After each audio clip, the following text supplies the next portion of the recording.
Welcome back to Stretford Signal. ഞാൻ നിങ്ങളുടെ മിറാജ്. ഇന്ന് നമ്മൾ എടുത്തിരിക്കുന്ന ടോപ്പിക്ക് എൻ്റെ സ്റ്റാർട്ടിംഗ് 11 ആണ്. മാഞ്ചസ്റ്റർ യുണൈറ്റഡിൻ്റെ സ്റ്റാർട്ടിംഗ് 11 എങ്ങനെയായിരിക്കണം എൻ്റെ കാഴ്ചപ്പാടിൽ നെക്സ്റ്റ് സീസണിലോട്ട്. ഞാൻ പറയുന്നത് ഡ്രീം ടാർഗറ്റ്സ് ഒന്നുമല്ല, ഒരു റിയലിസ്റ്റിക് ആയിട്ട് നമ്മളിപ്പോൾ ലിങ്ക്ഡ് ആയിട്ടുള്ള പ്ലേയേഴ്സിനെ വെച്ചുകൊണ്ട് ഞാൻ ഉണ്ടാക്കുന്ന ഒരു സ്റ്റാർട്ടിംഗ് 11 ആണ്. അപ്പോൾ അതിൽ ചില പ്ലേയേഴ്സ് സബിലായിരിക്കും, ചില പ്ലേയേഴ്സ് സ്റ്റാർട്ടിംഗ് 11 ഉണ്ടാവാം. അപ്പോൾ എന്നാൽ നമുക്ക് വീഡിയോയിലേക്ക് ഇറങ്ങി നോക്കാം. പിന്നെ ഈ വീഡിയോ ചെയ്യാൻ മെയിനായിട്ടുള്ള കാരണം എന്ന് പറഞ്ഞിട്ടുണ്ടെങ്കിൽ നമ്മളിപ്പോൾ പല ആൾക്കാരും നമ്മൾ ഫാൻസിനെ പറയുന്നുണ്ട് മാഞ്ചസ്റ്റർ യുണൈറ്റഡ് ഇപ്പോൾ തേർഡ് ഫിനിഷ് ചെയ്തു, അപ്പോൾ നെക്സ്റ്റ് സീസണിൽ പോകുമ്പോൾ നമ്മളൊരു ഫസ്റ്റ് ലീഗ് ചാലഞ്ച് ചെയ്യണം, അല്ലെങ്കിൽ അറ്റ്ലീസ്റ്റ് ഒരു ടൈറ്റിൽ ചാലഞ്ചിൽ ഉണ്ടാവണം. അപ്പോൾ അങ്ങനെയൊക്കെ ചെയ്യണമെങ്കിൽ നമ്മൾ എവിടെയാണ് ഇമ്പ്രൂവ് ആവേണ്ടത്? ബേസിക്കലി അതാണ് ഞാൻ ഇവിടെ ഫസ്റ്റ് സംസാരിക്കാൻ പോകുന്നത്. അപ്പോൾ ഇത് കുറച്ച് ലെങ്തി വീഡിയോ ആണെങ്കിൽ നിങ്ങൾ ഫുള്ള് കാണിരിക്കും നല്ലത്. കാരണം ഇപ്പോൾ ഒരു പ്ലെയറിനെ വാങ്ങുന്നത് മാത്രമല്ല, ആ പ്ലെയർ നമ്മുടെ ടീമിൽ ഫിറ്റ് ആകുമോ എന്നുള്ളത് കൊണ്ട് നമ്മൾ ഡിസ്കസ് ചെയ്യേണ്ട ഒരു സംഭവമാണ്. അപ്പോൾ അതും കൂടി ഞാനിവിടെ ഇൻവോൾവ് ചെയ്യുന്നുണ്ട് വീഡിയോയിൽ. അപ്പോൾ ഞാനിപ്പോൾ നേരത്തെ പറഞ്ഞ പോലെ ഇപ്പോൾ നമ്മൾ ടൈറ്റിൽ ചലഞ്ച് ചെയ്യണമെങ്കിൽ ആർസണൽ എവിടെയാണ് നിൽക്കുന്നത്? അപ്പോൾ UCL നമ്മൾ കളിക്കണമെങ്കിൽ, അല്ലെങ്കിൽ UCLൊക്കെ ഒരു നമ്മൾ ഇമ്പ്രൂവ് ആവണമെങ്കിൽ PSG എവിടെയാണ് നിൽക്കുന്നത്? അപ്പോൾ എവിടെയാണ് മാഞ്ചസ്റ്റർ യുണൈറ്റഡ് ഇപ്പോൾ ഇങ്ങനത്തെ ടീമിനെ കമ്പയർ ചെയ്യുമ്പോൾ ഇമ്പ്രൂവ് ആവേണ്ടത്? അതാണ് ഞാൻ ഫസ്റ്റ് പറയാൻ പോകുന്ന സംഭവം. അതിന് ശേഷമാണ് ഞാൻ സ്റ്റാർട്ടിംഗ് 11 പിക്ക് ചെയ്യുന്നത്. അപ്പോൾ ഞാനിവിടെ ഓൾറെഡി ഞാനിവിടെ ഒരു മെട്രിക്സ് എടുത്തിട്ടുണ്ട്, ബേസിക്കലി എവിടെയാണ് ഇമ്പ്രൂവ് ആവേണ്ടത് എന്നുള്ളത്. അപ്പോൾ നിങ്ങൾക്കൊരു സ്ക്രീനിൽ കാണാൻ പറ്റും. ആർസണലും PSG ആണ് എടുത്ത രണ്ട് ടീംസ്. കാരണം നമ്മൾ എത്തിപ്പിടിക്കുന്ന ടീംസ് ഇവരൊക്കെയാണ്. PSG ആണെങ്കിലും ആർസണലാണെങ്കിലും നമ്മുടെ മുമ്പിൽ കാണാൻ പറ്റുന്ന ഡേറ്റ പ്രകാരം ഫിസിക്കാലിറ്റി, പ്രസ്സിങ്, അതേപോലെ തന്നെ ഡിഫെൻഡിങ്, ഇത് മൂന്നിലുമാണ് ഇവരെല്ലാവരും ഒരുമിച്ച് നിൽക്കുന്നത്. അല്ലെങ്കിൽ ആർസണലും PSG ഏകദേശം ഒപ്പത്തിനൊപ്പം എന്ന് പറയുന്നുള്ളത്. PSG ആണെങ്കിൽ ഗോൾസിലായാലും അറ്റാക്കിങ്ങിലായാലും പൊസിഷനായാലും ആർസണലിനെക്കാളും കൂടുതൽ PSG ഉണ്ട്. മേ ബി അവർ കളിക്കുന്നത് ഒരു ലീഗ് 1 ഇതിലായിരിക്കാം, അതുകൊണ്ടായിരിക്കാം. പക്ഷേ എന്നിരുന്നാലും ഫിസിക്കാലിറ്റിയാണ് ഞാനിവിടെ എടുത്ത് പറഞ്ഞ സംഭവം. ഇപ്പോൾ രണ്ട് ടീമിൻ്റെയും ഫിസിക്കാലിറ്റി മെട്രിക്സ് നോക്കുകയാണെങ്കിൽ ആർസണൽ ആൻഡ് PSG രണ്ടുപേരുടെയും ഫിസിക്കാലിറ്റി ബെറ്ററാണ് ഓൺ ഗെയിമിൽ. അതുകൊണ്ട് തന്നെ അവർക്ക് പ്രസ് ചെയ്യാൻ പറ്റുന്നുണ്ട്, അതുകൊണ്ട് തന്നെ അവർക്ക് ബെറ്ററായിട്ട് ഡിഫെൻഡ് ചെയ്യാൻ പറ്റുന്നുണ്ട്. ഇനി ഞാൻ എടുക്കാൻ പോകുന്നത് നമ്മുടെ ടീമാണ്. ഇപ്പോൾ നമ്മുടെ ടീമായിട്ടുള്ള മാഞ്ചസ്റ്റർ യുണൈറ്റഡ് മെട്രിക്സ് എടുക്കുമ്പോൾ നമ്മൾ കാണുന്നത് എന്താണ്? ഈ രണ്ട് ടീമിനും ഇല്ലാത്തൊരു സംഭവം നമുക്കുണ്ട്, അതായത് കൗണ്ടർ അറ്റാക്കിംഗ് സംഭവം. കൗണ്ടേഴ്സ് രാജാക്കന്മാരാണ് മാഞ്ചസ്റ്റർ യുണൈറ്റഡ്. അത് നമ്മൾ കാണുന്നതാണ്. അപ്പോൾ ഡേറ്റ പ്രൂവ് ചെയ്യുന്നുണ്ട് ഇവിടെ. പക്ഷേ നമ്മൾ ഇമ്പ്രൂവ് ചെയ്യാനുള്ള ഏരിയ ഏതാണ്? ഫിസിക്കാലിറ്റി, പ്രസ്സിങ്, അതേപോലെ തന്നെ ഡിഫെൻഡിങ്. ഈ മൂന്ന് ഏരിയയിലാണ് നമ്മൾക്ക് ഇമ്പ്രൂവ്മെൻറ്റ് വരുത്താനുള്ളത്.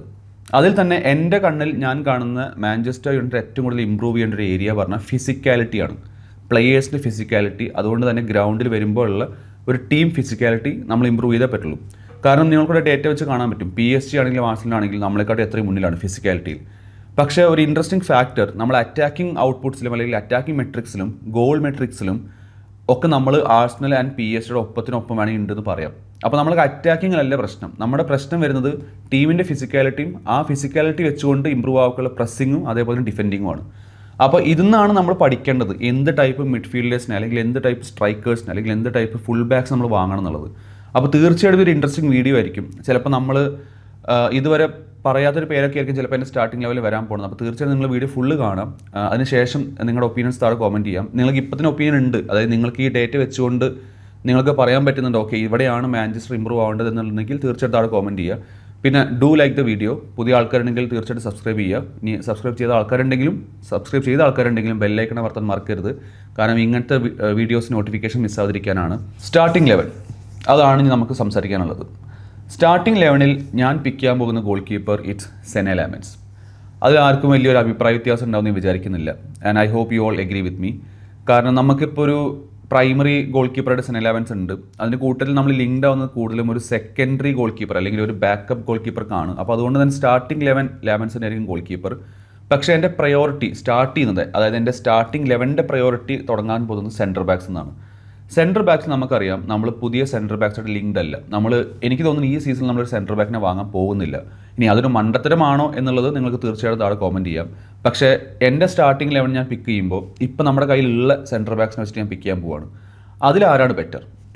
എൻ്റെ അഭിപ്രായത്തിൽ ലിസാൻഡ്രോ മാർട്ടിനസ് ആണ് നമ്മുടെ കയ്യിലുള്ള സെൻറ്റർ ബാക്സിൽ, അല്ലെങ്കിൽ നമ്മുടെ ഇപ്പോഴത്തെ സ്ക്വാഡിലുള്ള സെൻറ്റർ ബാക്സിൽ ബെറ്റർ ലിസാൻഡ്രോ മാർട്ടിനസ് തന്നെയാണ് ആ LC ബ്രോൾ കൈകാര്യം ചെയ്യാൻ.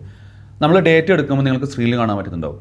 ഡേറ്റ എടുക്കുമ്പോൾ ലിസാൻഡ്രോ മാർട്ടിനസിൻ്റെ പോസിറ്റീവ്സ് എവിടേക്കാണ്? Duels, carrying passes, forward passes, അതേപോലെ തന്നെ പ്രോഗ്രസീവ് പാസസ്. എന്നാൽ ലിസാൻഡ്രോ മാർട്ടിനസ് കുറച്ച് പിന്നിൽ നിൽക്കുന്നത്, കുറച്ചെന്നല്ല കുറേ അധികം പിന്നിൽ നിൽക്കുന്നത് എവിടെയാണ്? ഏരിയൽ എബിലിറ്റിയാണ്, അല്ലെങ്കിൽ ഏരിയൽ പെർസെൻറ്റേജ് വിൻ ചെയ്യലും കാര്യങ്ങളൊക്കെയാണ്. അവിടെ ആരായിരിക്കും ബെറ്റർ എന്നുള്ള ചോദ്യമാണ് എൻ്റെ മുമ്പിൽ വന്നത്. അതിലോട്ട് ഞാൻ കൊടുത്തൊരു പേരായിരുന്നു ഹാരി മഗ്വയർ. ഉടനടി നിങ്ങൾക്കിവിടെ കാണാൻ പറ്റും, ഡേറ്റ മെട്രിക്സ് മാറുന്ന കാണാൻ പറ്റും. ഹാരി മെഗ്വർ ഞാൻ ഇൻക്ലൂഡ് ചെയ്യുമ്പോൾ, അതായത് RCB ആയിട്ട് ഞാൻ ഹാരി മെഗ്വറിനെ ഇൻക്ലൂഡ് ചെയ്യുമ്പോൾ നമ്മൾക്ക് ആ ലിസാൻഡ്രോ മാർട്ടിനസിൻ്റെ കുറവ്, ഏരിയയിൽ വരുന്ന ഒരു കുറവ് നമുക്ക് നികത്താൻ പറ്റുന്നുണ്ട്. സോ അതുകൊണ്ട് തന്നെ Lisandro Martinez and Harry Maguire ആയിരിക്കും നമ്മുടെ സെൻറ്റർ ബാക്ക് പാർട്ട്ണർഷിപ്പ് എന്നാണ് ഞാൻ സെലക്ട് ചെയ്യുന്ന 2 പേര്. ഇനി നമുക്ക് അറിയേണ്ടത് ഫുൾ ബാക്സിൻ്റെ കാര്യമാണ്. സോ ഫുൾ ബാക്സിൽ ആരാണ് ബെറ്റർ? ഇനി അതൊരു ഇൻട്രസ്റ്റിംഗ് ചോദ്യമാണ്. കാരണം നമുക്കറിയാം ഇവിടുന്ന് ലൂക്ക് ഷോ പോകുന്നില്ല, ഡയാലോനെ എന്തായാലും പറഞ്ഞയക്കാൻ പോകുന്നില്ല. മസ്രാവി ഇപ്പോൾ ലേറ്റസ്റ്റ് ആയിട്ട് വേൾഡ് കപ്പ് മാച്ചസിലൊക്കെ നന്നായിട്ട് പെർഫോം ചെയ്യുന്നുണ്ട്. അപ്പോൾ അതുകൊണ്ട് തന്നെ മസ്രാവി ഇവിടുന്ന് പോകാൻ സാധ്യത വളരെ കുറവാണ്. ഇനി നമ്മൾ കേൾക്കുന്നൊരു പേര് ലൂയിസ് ഹോളാണ്. അപ്പോൾ അതിന് മുമ്പ് ഞാൻ ആദ്യം സെലക്ട് ചെയ്യുന്നൊരു പേര് ഐ തിങ്ക് നെക്സ്റ്റ് സീസണിലോട്ട് പോകുമ്പോൾ ഇതിൽ ആർക്കും വലിയ ഒരു സർപ്രൈസ് പാക്കേജ് ആയിരിക്കില്ല. കാരണം എനിക്ക് തോന്നുന്നു ഡിയാഗോ ഡാലോ തന്നെയായിരിക്കും നമ്മുടെ റൈറ്റ് ബാക്ക്. അപ്പോൾ അതുകൊണ്ട് തന്നെ ഞാൻ എൻ്റെ സ്റ്റാർട്ടിംഗ് ലെവലിലോട്ടും ഡിയാഗോ ഡാലോനെ ആഡ് ചെയ്യാണ്. റിയലിസ്റ്റിക് ആണ് ഞാൻ പറയുന്നത്, ഡിയാഗോ ഡാലോ ആയിരിക്കും നമ്മുടെ മിക്കവാറും റൈറ്റ് ബാക്ക്. ഡിയാഗോ ഡാലോൻ്റെ ഏരിയൽ എബിലിറ്റിയാണ് ഏറ്റവും കൂടുതൽ എടുത്ത് കാണിക്കുന്നത് ഡേറ്റ വൈസ്, ഇവിടെ സ്ക്രീനിൽ നമുക്ക് കാണാൻ പറ്റുന്ന പോലെ. പക്ഷേ ഡിഫൻസീവ് ഡ്യൂൽസ് വിൻ ചെയ്യലായാലും ക്രോസിംഗ് ആയാലും പൊസിഷൻ വിൻ ബാക്ക് ചെയ്യലായാലും അതേപോലെ തന്നെ ക്യാരിങ് കാര്യങ്ങൾക്കൊന്നും ഡിയാഗോ ഡാലോയിൽ ഇല്ല, അല്ലെങ്കിൽ അത്ര വലിയ മെട്രിക്സ് കാണുന്നില്ല. ഇനി ഇതിലോട്ട് നമ്മൾ ലൂക്ക് ഷോനെ ആഡ് ചെയ്യുമ്പോൾ എന്താണ് സംഭവിക്കുന്നത്? ബേസിക്കലി ലൂക്ക് ഷോനെ ആഡ് ചെയ്യുമ്പോൾ എഗെയിൻ ഞാൻ പറഞ്ഞ പോലെ ഡിഫൻസീവ് ഡ്യൂവൽസ് അധികം ഇമ്പ്രൂവ് ആക്കാൻ പറ്റുന്നില്ല, പൊസിഷൻ വിൻ ചെയ്യാൻ പറ്റുന്നില്ല, അസിസ്റ്റുകളുടെ എണ്ണം കൂടുന്നില്ല, ക്രോസസ് ഇല്ല, അതേപോലെ തന്നെ ക്യാരിയിങ് ഇല്ല. സോ ഇതൊരു വൾണറബിൾ ഫുൾ ബാക്ക് സിറ്റുവേഷൻസ് ആണ്. ഇതിലോട്ടാണ് ഞാൻ പറഞ്ഞൊരു നമ്മൾ അല്ലെങ്കിൽ ഇപ്പോൾ ലിങ്ക്ഡ് ആയിട്ടുള്ളൊരു പേര് കൊണ്ടിരുന്നത്, അതായത് നമ്മുടെ ലൂയിസ് ഹോൾ, ന്യൂ കാസിൽ യുണൈറ്റഡിൻ്റെ പയ്യനായിട്ടുള്ള ലൂയിസ് ഹോൾ വരുമ്പോൾ ഉള്ള ഡിഫറൻസാണ് നമ്മൾ ഈ കാണുന്നത്. ലൂയിസ് ഹോളിലുള്ള ഒരു പ്രശ്നം ഏരിയയിലുള്ള പ്രശ്നങ്ങളാണ്, അത് കവറപ്പ് ചെയ്യാൻ ഡിയാഗോ ഡാലോയ്ക്ക് പറ്റുന്നുണ്ട്. കൂട്ടത്തിൽ ഡ്യുവൽസ് വിൻ ചെയ്യലായാലും പൊസിഷൻ വിൻ ബാക്ക് ചെയ്യലായാലും ക്യാരിയിങ് ആയാലും ലൂയിസ് ഹോളിനെ കൊണ്ട് പറ്റുന്നുണ്ട്. വേറൊരു പേര് നമ്മൾ ലിങ്ക്ഡ് ആയിട്ട് ഉണ്ടായിരുന്നത്, ആൻഡ് ഐ ഹോപ്പ് നമ്മൾ ഈ പ്ലെയറിനെ നമ്മൾ വാങ്ങുമെന്ന് വിചാരിക്കുന്നത് ലൂയിസ് ഹോൾ വന്നിട്ടില്ലെങ്കിൽ ഇറ്റ്സ് ട്രഫേർഡ് ആയിരുന്നു. ട്രഫേർഡ് ഇതിലോട്ട് നമ്മുടെ ഡേറ്റയിലോട്ട് വരുമ്പോൾ നമ്മൾക്കേക്കും കാണാൻ പറ്റുന്നുണ്ട്, ക്രോസിങ്ങിലായാലും ക്യാരിയിങ് ആയാലും ഡിഫൻസീവ് ഡ്യുവൽസ് ആയാലും പൊസിഷൻ വിൻ ചെയ്യലായാലും ഒക്കെ ട്രഫേർഡിനെ കൊണ്ട് പറ്റുന്നുണ്ട്. സോ ലൂക്ക് ഷോനെ മാറ്റിക്കൊണ്ട് പുതിയൊരു ലെഫ്റ്റ് ബാക്ക് വരണം എന്നുള്ളത് നിർബന്ധമാണ്. അത് ഡേറ്റ കാണിക്കുന്നുണ്ട്. കാരണം ഞാൻ ആദ്യം പറഞ്ഞ പോലെ PSG, ആഴ്സണൽ എന്ന ടീമുകൾക്കുള്ളത് എന്താണ്? ഫിസിക്കാലിറ്റിയാണ്. ആ ഫിസിക്കാലിറ്റി വെച്ചുകൊണ്ട് തന്നെയാണ് അവർക്ക് ബെറ്ററായിട്ട് പ്രസ് ചെയ്യാൻ പറ്റുന്നതും ഡിഫെൻഡ് ചെയ്യാൻ പറ്റുന്നതും. ഇവിടെ ഇങ്ങനത്തെ പുതിയ അഡീഷൻസ്, അതായത് ഡ്യുവൽസ് വിൻ ചെയ്യാൻ പറ്റുന്ന, ഡിഫൻസീവ് ഡ്യുവൽസ് വിൻ ചെയ്യാൻ പറ്റുന്ന, പൊസിഷൻ വിൻ ബാക്ക് ചെയ്യാൻ പറ്റുന്ന, ക്രോസ് ഇടാൻ പറ്റുന്ന, ക്യാരി ചെയ്യാൻ പറ്റുന്ന ഫുൾ ബാക്സ് വന്നു കഴിഞ്ഞാൽ നമ്മുടെ physical level on the floor full ബാക്സിൻ്റെ ഇമ്പ്രൂവ് ആവും. അപ്പോൾ തീർച്ചയായിട്ടും നമ്മുടെ ടീമിൻ്റെ മൊത്തത്തിലുള്ള ഫിസിക്കാലിറ്റിയും ഇമ്പ്രൂവ് ആവും. അപ്പോൾ അതാണ് ഞാൻ നേരത്തെ പറഞ്ഞു തന്നെ. ഇനി ഞാൻ പോകുന്നത് നമ്മുടെ മിഡ്ഫീൽഡേഴ്സ്, അതായത് നമ്മുടെ തന്നെ ഇപ്പോൾ എല്ലാവരും സംസാരിക്കുന്ന ഏറ്റവും വലിയ ഇമ്പോർട്ടൻറ്റ് ഫാക്ടറായിട്ടുള്ള മാഞ്ചസ്റ്റർ യുണൈറ്റഡ് ഏറ്റവും കൂടുതൽ സൂക്ഷിച്ച് കൈകാര്യം ചെയ്യേണ്ട ഒരു ഏരിയയാണ് മിഡ്ഫീൽഡ്. കാരണം നമ്മൾക്കറിയാം നമ്മുടെ മിഡ്ഫീൽഡിൽ ഇപ്പോൾ പറയാനായിട്ടൊരു പ്രോപ്പർ മിഡ്ഫീൽഡർ കോബി മെനു മാത്രമേ ഉള്ളൂ. ഉഗാർത്ത മിക്കവാറും ഇവിടെ നിന്ന് പോകും, കസമിറോ പോയി, കൂട്ടത്തിലാകെ ഉള്ളത് ടോബി കോളിർ എന്ന് പറഞ്ഞ ചെറിയ പയ്യന്മാരാണ്, അല്ലെങ്കിൽ അക്കാഡമിയിൽ നിന്ന് വരുന്ന കുറച്ച് പയ്യന്മാരാണ്. അവരൊന്നും നമുക്ക് ഇൻക്ലൂഡ് ചെയ്യാൻ പറ്റില്ല. അപ്പോൾ അതുകൊണ്ട് തന്നെ നമ്മുടെ ടീമിലെ മിഡ്ഫീൽഡ് ഫിസിക്കാലിറ്റി 0 ആണ്. ഇപ്പോൾ മെയിനിന് അധികം ഓക്കെ പിടിച്ചു നിൽക്കാൻ പറ്റുമെങ്കിലും ഒരു ടോപ്പ് ടിയർ ആഴ്സണൽ PSG പോലൊരു മിഡ്ഫീൽഡിൽ കൂടെ ഒന്ന് പിടിച്ചു നിൽക്കാൻ ഇപ്പോൾ നമുക്ക് മിഡ്ഫീൽഡേഴ്സ് ഇല്ല. അപ്പോൾ ആ ഒരു സംഭവത്തിൽ ആരായിരിക്കും നമ്മുടെ മിഡ്ഫീൽഡേഴ്സ് എന്നുള്ളതാണ്. തീർച്ചയായിട്ടും നമുക്ക് സ്റ്റാർട്ട് ചെയ്യാൻ പോകുന്ന മിഡ്ഫീൽഡർ കോബി മെയിനുമാണ്, ഒരു സംശയവുമില്ല. അത് ഞാനിവിടെ ഇനിയിപ്പോൾ അത് അത് മാറ്റി പിടിക്കേണ്ട ആവശ്യമില്ല. പക്ഷേ ഇൻട്രസ്റ്റിംഗ് ആയിട്ട് കോബി മെനുവിനെ സ്റ്റാർട്ട് ചെയ്യിക്കണമോ എന്നുള്ളതാണ് ഞാൻ ഈ ഡേറ്റ് വെച്ചിട്ട് എനിക്ക് നോക്കാനുള്ളൊരു ആഗ്രഹം, അല്ലെങ്കിൽ നമുക്കിപ്പോൾ നോക്കാൻ പോകുന്നത്. കോബി മെനുവിൻ്റെ കീ ഫാക്ടേഴ്സ് എന്ന് പറഞ്ഞിട്ടുണ്ടെങ്കിൽ ഫോർവേഡ് പാസസ് ആണ്. കോബി മെനുവിന് ഡ്യുവൽസ് വിൻ ചെയ്യാൻ അറിയില്ല എന്നല്ല, അതിന് പറ്റുന്നില്ല. ഈ പൊസഷൻ വിൻ ബാക്ക് ചെയ്ത് പറ്റുന്നില്ല. കീ പാസസിൻ്റെ എണ്ണം കുറവാണ്, ക്യാരിയിങ് കുറവാണ്. ഇതാണ് കോബി മെനുവിൻ്റെ മെട്രിക്സ്. കോബി മെനുവിൻ്റെ മെട്രിക്സിന് കൂടെ നമ്മൾ എന്തായാലും സ്റ്റാർട്ട് ചെയ്യുന്ന ഒരു പ്ലെയർ ആയിരിക്കും ബ്രൂണോ ഫെർണാണ്ടസ്, അല്ലെങ്കിൽ ഞാൻ സ്റ്റാർട്ട് ചെയ്യുന്ന പ്ലെയർ ആയിരിക്കും ബ്രൂണോ ഫെർണാണ്ടസ്. ഇപ്പോൾ ഞാൻ ഇതുവരെ പിക്ക് ചെയ്ത ടീമിൽ Senne Lammens, Diogo Dalot, Harry Maguire, Lisandro Martinez, Lewis Hall and Kobbie Mainoo and Bruno Fernandes ആണുള്ളത്. ഇനി ഇവിടെയാണ് ഞാൻ പറഞ്ഞ സംഭവം, നിങ്ങൾക്കിവിടെ ഡേറ്റയിൽ കാണാൻ പറ്റുന്നുണ്ട് dual percentage, position win back ചെയ്യൽ, ഇതൊന്നും നമ്മുടെ മിഡ്ഫീൽഡിൽ ഇപ്പോൾ പറ്റുന്നില്ല. കോബി മെനു ആൻഡ് ബ്രൂണോ ഫെർണാണ്ടസിനെ കൊണ്ട് പറ്റില്ല. ഇതിലോട്ട് ആരാണ് ബെറ്റർ? അവിടേക്കാണ് ഞാൻ നേരത്തെ പറഞ്ഞ പോലെ നമ്മൾ ലിങ്ക്ഡ് ആയിട്ടുള്ള പ്ലേയേഴ്സിന്, ഞാൻ പറഞ്ഞ ഡ്രീം സൈനിങ്സ് അല്ല, നമ്മൾ ലിങ്ക്ഡ് ആയിട്ടുള്ള നമ്മൾ വാങ്ങുമെന്ന് എനിക്ക് ഏകദേശം ഉറപ്പുള്ളൊരു പ്ലെയർ ഞാൻ ആഡ് ചെയ്യുന്നത് വിച്ച് ഈസ് മാത്യൂസ് ഫെർണാണ്ടസ്. ഞാനിവിടുന്ന് പതുക്കെ കോബി മെനുവിനെ മാറ്റിയിട്ട് മാത്യൂസ് ഫെർണാണ്ടസിനെ ആഡ് ചെയ്യുമ്പോഴുള്ള ചേഞ്ചാണ് ഈ കാണുന്നത്. അതായത് നമ്മുടെ മിഡ്ഫീൽഡിൻ്റെ ഫിസിക്കാലിറ്റി ഇമ്പ്രൂവ് ആവാനോട് ചെയ്യുന്നത്. ഡ്യുവൽ പെർസെൻറ്റേജ് വിൻ ചെയ്യുന്നു, അതുപോലെ തന്നെ പൊസിഷൻ വിൻ ബാക്ക് ചെയ്യാൻ പറ്റുന്നു, ഫോർവേഡ് പാസിൻ്റെ എണ്ണം കൂടുന്നു. ഇതാണ് മാത്യൂസ് ഫെർണാണ്ടസിൻ്റെ പോസിറ്റീവ്സ്. അപ്പോൾ കോബി മെയിനെ മാറ്റി നമ്പർ 8 മാത്യൂസ് ഫെർണാണ്ടസിന് കൊണ്ടുവന്നാൽ നമ്മുടെ മിഡ്ഫീൽഡിൽ ഫിസിക്കാലിറ്റി ഇമ്പ്രൂവ് ആവുന്നു എന്നുള്ളതാണ് ഡേറ്റ കാണിക്കുന്നത്. ഇതിൻ്റെ കൂടെ ഇത് മേ ബി എൻ്റെ ഒരു ഡ്രീം സൈനിങ് ആവാം, എൻ്റെ പേഴ്സണൽ ഒരു ഡ്രീം സൈനിങ് ആവാം, അല്ലെങ്കിൽ ചിലപ്പോൾ ഇത് നടന്നേക്കാം എന്ന് ഞാൻ വിചാരിക്കുന്ന ഒരു പ്ലെയറാണ് ചൗമീനി. ചൗമീനി കൂടി വന്നു കഴിയുമ്പോൾ നമ്മുടെ ടീമിൻ്റെ മിഡ്ഫീൽഡ് ബാലൻസ് അല്ലെങ്കിൽ നമ്മുടെ ടീമിൻ്റെ മിഡ്ഫീൽഡ് ഫിസിക്കാലിറ്റി 10 ഇരട്ടി ഇമ്പ്രൂവ് ആവുകയാണ്. നിങ്ങൾക്ക് ഡേറ്റ അവിടെ വെച്ച് കാണാൻ പറ്റും. ബേസിക്കലി ഡ്യുവൽ പെർസെൻറ്റേജ് വിൻ ചെയ്യലായാലും, അതേപോലെ തന്നെ പ്രോഗ്രസീവ് പാസിംഗ് ആയാലും, ഫോർവേഡ് പാസസ് ആയാലും, പൊസിഷൻ വിൻ ബാക്ക് ചെയ്യലായാലും ചൗമിനിക്ക് ബെറ്ററായിട്ട് നടത്താൻ പറ്റുന്നുണ്ട്. In my opinion Bruno Fernandes, Mathews Fernandes and Tchouameni ആയിരിക്കണം നമ്മുടെ മിഡ്ഫീൽഡ് 3. കാരണം ഫിസിക്കാലിറ്റി ലെവൽ അന്യായമായിട്ട് ഇമ്പ്രൂവ് ആവും ഈ 3 പ്ലേയേഴ്സ് കളിച്ചു കഴിഞ്ഞാൽ. ഇതെൻ്റെ ഒപ്പീനിയനാണ്. നിങ്ങൾക്കിതിന് അഗ്രി ചെയ്യുന്നുണ്ടോ അതോ നിങ്ങളിതിന് ഡിസഗ്രി ചെയ്യുന്നുണ്ടോ? ഈ പ്ലെയർ അല്ല അല്ലെങ്കിൽ വേറെ ഒരു പ്ലെയർ വന്നാൽ ബെറ്റർ ആകുമെന്ന് നിങ്ങൾക്ക് തോന്നുന്നുണ്ടെങ്കിൽ തീർച്ചയായിട്ടും അവിടെ കോമൻറ്റ് ചെയ്യുക. I hope you are enjoying the video. I hope you like this video. അതേപോലെ തന്നെ പുതിയ ആൾക്കാരാണെങ്കിൽ തീർച്ചയായിട്ടും സബ്സ്ക്രൈബ് ചെയ്യുക. ഇത് കുറച്ചും കൂടിയും ഒരു ഇൻഫർമേറ്റീവായിട്ട് ചെയ്തൊരു വീഡിയോ ആണ്. കാരണം എഗെയിൻ ഞാൻ നേരത്തെ പറഞ്ഞ പോലെ നമ്മൾക്കൊരു ഒരു പ്ലെയർ വരുന്നു എന്നുള്ളതല്ല, ആ പ്ലെയർ വന്നു കഴിഞ്ഞാൽ അല്ലെങ്കിൽ ഏതെങ്കിലും ഒരു പ്ലെയർ വന്നു കഴിഞ്ഞാൽ നമ്മുടെ ടീമിൻ്റെ ഫിസിക്കാലിറ്റി ലെവൽ ഇമ്പ്രൂവ് ആക്കാൻ പറ്റുമെന്നാണ് ഞാൻ എപ്പോഴും നോക്കുന്നത്. ആൻഡ് മാത്യൂസ് ഫെർണാണ്ടസ് ആണെങ്കിലും ലൂയിസ് ഹോൾ ആണെങ്കിലും ചൗമിനി ആണെങ്കിലും ഈ 3 പ്ലേയേഴ്സിന് നമ്മുടെ ഫിസിക്കൽ ഫ്ലോർ ഇമ്പ്രൂവ് ചെയ്യാൻ പറ്റുന്നുണ്ട്. ആൻഡ് ഫിസിക്കൽ ഫ്ലോർ ഇമ്പ്രൂവ് ചെയ്ത് കഴിഞ്ഞാൽ നമ്മൾക്ക് ഈ പറഞ്ഞ പോലെ തന്നെ ഒരു ആഴ്സണൽ അല്ലെങ്കിൽ PSG ലെവലിൽ വേണമെങ്കിൽ നമുക്ക് ടീമിനെ ക്യാച്ചപ്പ് ചെയ്യാൻ പറ്റും. ഞാൻ പറഞ്ഞത് ലീഗ് ടൈറ്റിൽ എടുക്കുന്നതല്ല, പക്ഷേ ഒരു ക്യാച്ചപ്പ് ചെയ്യാനുള്ള ലെവലിലേക്ക് നമുക്ക് എത്താൻ പറ്റും. പക്ഷേ അതിന് ഫിസിക്കാലിറ്റി ഒരു മെയിൻ ഫാക്ടറാണ്. അപ്പോൾ അതുകൊണ്ട് തന്നെയാണ് ഞാൻ ഇങ്ങനത്തെ പ്ലേസിന് ടാർഗറ്റ് ചെയ്യുന്നത്. ഇനി ഇതാണ് എൻ്റെ മിഡ്ഫീൽഡ് കോംബോ. ഇതിലൂടെ ഞാൻ ഒരു പരിപാടി ആഡ് ചെയ്യാണ്, വിച്ച് ഈസ് എഡേഴ്സൺ. നമ്മൾ ഓൾറെഡി സൈൻ ചെയ്തിട്ടുള്ള എഡേഴ്സണാണ് ഞാൻ ആഡ് ചെയ്യാൻ പോകുന്നത്. എഡേഴ്സൺ നോക്കുമ്പോഴും എഗെയിൻ നിങ്ങളിവിടെ കാണാൻ പറ്റും. ഇപ്പോൾ ഫോർ എക്സാമ്പിൾ ഞാൻ ഇവിടുന്ന് മാത്യൂസ് ഫെർണാണ്ടസിനെ ഒഴിവാക്കി കഴിഞ്ഞാൽ എഡേഴ്സനാണ് നമ്പർ 8 എങ്കിൽ എഗെയിൻ എഡേഴ്സണും ഈ പറഞ്ഞ പോലെ തന്നെ പൊസിഷൻ വിൻ ബാക്ക് ചെയ്യാനുള്ളതും അതേപോലെ തന്നെ ക്യാരിയിങ് ആയാലും പ്രോഗ്രസീവ് പാസിംഗ് ആയാലും എഡേഴ്സിനെ കൊണ്ട് പറ്റും. അപ്പോൾ എൻ്റെ അഭിപ്രായത്തിൽ എഡേഴ്സിന് ഒരു ബെഞ്ച് ഓപ്ഷൻ ആവാം.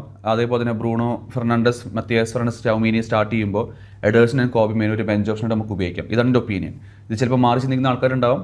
U are always welcome to put your comments down below. ഇനി ഞാൻ പോകുന്നത് നമ്മുടെ അറ്റാക്കിംഗ് ഓപ്ഷൻസിലോട്ടാണ്. ആരായിരിക്കണം നമ്മുടെ ലെഫ്റ്റ് വിങ്ങർ? ഇതൊരു മെയിൻ ചോദ്യമാണ് നമ്മുടെ നെക്സ്റ്റ് സീസണിലോട്ട് പോകുമ്പോൾ. അപ്പോൾ അതിൽ പല ആൾക്കാരും പറയുന്നുണ്ട് പുതിയ ലെഫ്റ്റ് വിങ്ങറിനെ വാങ്ങണം. പക്ഷേ ഞാനിപ്പോൾ കണ്ടെടുത്തോളം നമ്മുടെ ഒരു ലെഫ്റ്റ് വിങ്ങേഴ്സായിട്ട് ഇത് ലിങ്ക്ഡ് അല്ല. ബേസിക്കലി നമ്മളിപ്പോഴും പറയുന്നത് നമ്മൾ ഡോർഗുനെ ലെഫ്റ്റ് വിങ് ഉപയോഗിക്കും, കുനിയനെ ലെഫ്റ്റ് വിങ് ഉപയോഗിക്കും എന്നൊക്കെയാണ്.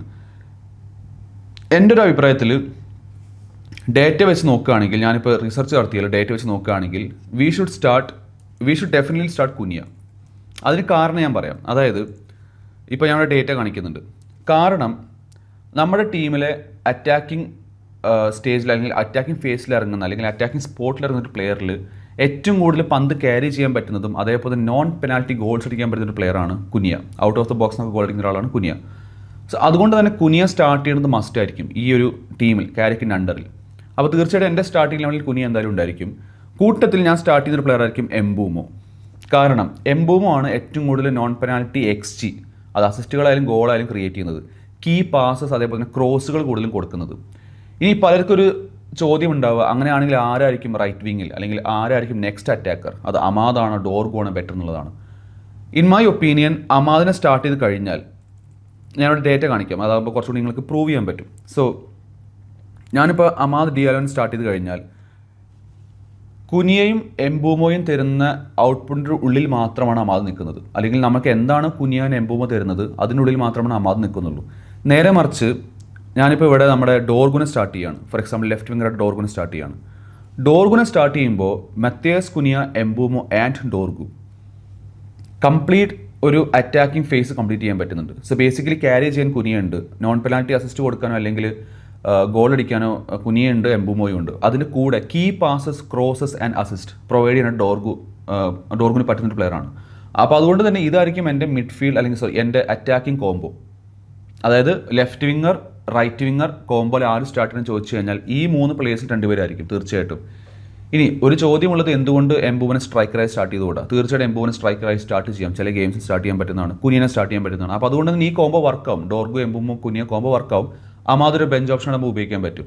ഇനി പല ബെഞ്ച് ഓപ്ഷൻസ് ഉണ്ട്, അതായത് മേസൺ മൗണ്ട് ഉണ്ട്, അതേപോലെ തന്നെ സെർക്സ് ഇവിടെ നിൽക്കുന്നതിന് സെർക്സ് ഉണ്ടായിരിക്കും, അങ്ങനെ പല ഓപ്ഷൻസ് ഉണ്ട്. പക്ഷേ എൻ്റെ സ്റ്റാർട്ടിംഗ് ലെവലിൽ ഞാൻ എടുക്കാൻ പോകുന്ന ഫുൾ എനിക്ക് ഫോക്കസ് കൊടുക്കാൻ പറ്റുന്ന ഒരു അറ്റാക്കേഴ്സ് ഈ 3 പേരായിരിക്കും. ഇനിയാണ് എൻ്റെ ഒരു ഡിഫിക്കൽട്ട് സംഭവം, അതായത് സ്ട്രൈക്കർ. നമുക്കറിയാം സെസ്കോ മാത്രമാണ് സ്ട്രൈക്കറായിട്ടുള്ളൂ.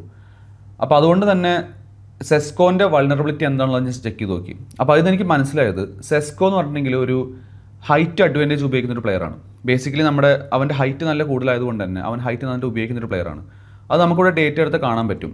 സോ ഫോർ എക്സാമ്പിൾ നമ്മൾക്കിവിടെ ഡേറ്റ നോക്കുമ്പോൾ സെസ്കോൻ്റെ ഡേറ്റ നോക്കുന്ന സമയത്ത് നമുക്ക് കാണാൻ പറ്റുന്നത് എന്താണ്, ഏരിയലി ഏറ്റവും കൂടുതൽ ഉപയോഗം അല്ലെങ്കിൽ ഏരിയയിൽ നല്ല നമ്പേഴ്സ് വരുന്ന ഒരു പ്ലെയറാണ് സെസ്കോ. അതേപോലെ തന്നെ നോൺ പെനാൽറ്റി ഗോൾ അടിക്കാൻ പറ്റുന്ന ഒരു പ്ലെയറാണ്. പക്ഷേ പ്രശ്നം കൺവേർഷൻസ് ആണ്. സെസ്കോ ഇപ്പോഴും ഇമ്പ്രൂവ് ആവുന്നൊരു പ്ലെയറാണ്. അപ്പോൾ അതിലോട്ട് ഞാനൊരു പ്ലെയറിനെ നോക്കി, ഒരു എക്സ്പീരിയൻസ് പ്ലെയർ നോക്കിയപ്പോൾ വെൽബെക്ക് ആയിരുന്നു അത്. സോ ഞാൻ ആ ഡേറ്റ ഇവിടെ കാണിക്കാം. സെസ്കോക്ക് ഇല്ലാത്തത് വെൽബെക്കിനുണ്ട്, വിച്ച് ഇസ് കൺവേർഷൻ റേറ്റ്. അപ്പം അതാണ് ഒരു സംഭവം.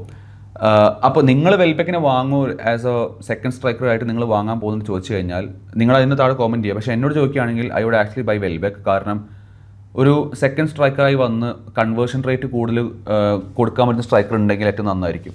അപ്പോൾ സെസ്കോയ്ക്ക് ചില ഗെയിംസിൽ ചിലപ്പോൾ കൺവേർട്ട് ചെയ്യാൻ പറ്റുന്നില്ല. അപ്പോൾ ആ ഗെയിംസിൽ വെൽബെക്കിനെ കൊണ്ടുവന്ന് ചിലപ്പോൾ കൺവേർഷൻ റേറ്റ് കൂട്ടാം അല്ലെങ്കിൽ കൺവേർട്ട് ചെയ്യാൻ പറ്റുന്നുള്ളതാണ് എൻ്റെ ഒരു കാഴ്ചപ്പാട്. സോ തീർച്ചയായിട്ടും ഇതായിരിക്കും സ്ട്രൈക്കർ ഓപ്ഷൻസ്. ഞാനിവിടെ വാങ്ങിച്ച പ്ലേയേഴ്സിൽ ഇപ്പോൾ ഉള്ളത് ലൂയിസ് ഹോൾ, ചൗമീനി, അതേപോലെ തന്നെ നമ്മുടെ മത്തിയോസ് ഫെർണാണ്ടസ്, പിന്നെ വെൽബെക്ക്. ഈ വെൽബെക്കിനെ കൂടാതെ നമ്മളിപ്പോൾ ഒരു സ്ട്രൈക്കറുടെ ലിങ്ക്ഡ് ആണ്. അതിപ്പോൾ ലേറ്റസ്റ്റ് റിപ്പോർട്ട് വന്നതാണ്. അപ്പോൾ ഈ സ്ട്രൈക്കറിന് ഞാൻ ചെക്ക് ചെയ്തിടത്തോളം സെസ്കോക്ക് ഇല്ലാത്തത് ഈ സ്ട്രൈക്കറിനുണ്ട്. അതിനോട് മെട്രിക്സ് കാണിക്കാം. അപ്പോൾ ആരാണ് ഈ സ്ട്രൈക്കർ, അത് നിങ്ങൾ താഴെ ഗസ് ചെയ്യുക ആരാന്നുള്ളത്. അതൊരു മിസ്റ്ററി പോലെ വെച്ചിരിക്കുകയാണ്. സോ ലെറ്റ്സ് സീ, നിങ്ങൾക്ക് ഗസ് ചെയ്യാൻ പറ്റും നോക്കട്ടെ. പക്ഷേ ഇവിടെ ഡേറ്റ കാണുന്ന പോലെ സെസ്കോക്ക് ഇല്ലാത്ത സംഭവങ്ങൾ ഈ ഞാൻ പറഞ്ഞ അല്ലെങ്കിൽ ഇപ്പോൾ നമ്മൾ ലിങ്ക്ഡ് ആയിട്ടുള്ള സ്ട്രൈക്കർക്ക് ഉണ്ട്. അപ്പോൾ അതുകൊണ്ട് തന്നെ ഇവനെ കൊണ്ടുവന്നാൽ നമ്മുടെ ഒരു സ്ട്രൈക്കർ കോമ്പിനേഷൻ നമുക്ക് പെർഫെക്റ്റ് ആണെന്നാണ് എൻ്റെ ഒരു കാഴ്ചപ്പാട്. സോ എൻ്റെ ഒപ്പീനിയൻ ഞാൻ സ്റ്റാർട്ട് ചെയ്യുന്ന ലെവൽ ഇങ്ങനെയായിരിക്കും: Senne Lammens goal keeper, right ബാക്കിൽ ഡാലോ, ലെഫ്റ്റ് ബാക്കിൽ ലൂയിസ് ഹോൾ അല്ലെങ്കിൽ Truffert, Harry Maguire and Martinez centre back, കാരണം നമ്മൾ പുതിയ സെൻറ്റർ ബാക്കിനെ വാങ്ങാൻ പോകുന്നില്ല. മിഡ്ഫീൽഡിൽ ഐ വിൽ സ്റ്റാർട്ട് നമ്പർ 6 ആയിട്ട് ചൗമീനി, നമ്പർ 8 ആയിട്ട് മത്തിയാസ് ഫെർണാണ്ടസ്, നമ്പർ 10 ആയിട്ട് ബ്രൂണോ ഫെർണാണ്ടസ്, ലെഫ്റ്റിൽ ഡോർഗു, റൈറ്റിൽ എംബൂമോ, സ്ട്രൈക്കറായിട്ട് ഈതർ കുനിയ ഓർ സെസ്കോ. ഇതായിരിക്കും എൻ്റെ സ്റ്റാർട്ടിംഗ് 11. അപ്പോൾ തീർച്ചയായിട്ടും നിങ്ങളുടെ സ്റ്റാർട്ടിംഗ് 11 താഴെ കോമെൻറ്റ് ചെയ്യുക. I hope you enjoyed this video. കാരണം ഇത് കുറച്ച് ഡേറ്റ എടുത്ത് കണ്ടുപിടിച്ച് ചെയ്ത വീഡിയോ ആണ്, അതുകൊണ്ട് തന്നെ ടൈം എടുത്തു. ലോങ് ആയി പോയിട്ടുണ്ടെങ്കിലും എഗെയിൻ ഞാൻ പറഞ്ഞ പോലെ ഡേറ്റ വെച്ച് ചെയ്തൊരു വീഡിയോ ആയതുകൊണ്ടാണ്. അപ്പോൾ എന്തായാലും I hope you enjoy this video. ഇഷ്ടപ്പെട്ട് തീർച്ചയായിട്ടും ലൈക്ക് ചെയ്യുക, നിങ്ങളുടെ ഒപ്പീനിയൻസ് താഴെ കോമെൻറ്റ് ചെയ്യുക. നിങ്ങളുടെ ഒരു പ്രെഡിക്റ്റഡ് സ്റ്റാർട്ടിംഗ് 11 നെക്സ്റ്റ് സീസണിലോട്ട് മാഞ്ചസ്റ്റർ യുണൈറ്റഡിൽ ആരൊക്കെ ആയിരിക്കും എന്നുള്ളത് നിങ്ങൾ താഴെ കോമെൻറ്റ് ചെയ്യുക. ലെറ്റ്സ് സീ എന്തായിരിക്കും നമ്മൾ കാണാൻ പോകുന്ന സ്റ്റാർട്ടിംഗ് 11 സീസൺ തുടങ്ങുമ്പോൾ. അപ്പോൾ തീർച്ചയായിട്ടും നെക്സ്റ്റ് വീഡിയോ വരുന്നവരെ കാത്തിരിക്കുക. അതിന് മുമ്പ് തന്നെ പുതിയ ആൾക്കാർ സബ്സ്ക്രൈബ് ചെയ്യുക and like this video. This is Miraj signing off from Stretford Signal. നമുക്ക് വീണ്ടും വേറൊരു വീഡിയോ കാണാം. അതുവരേക്കും ബൈ.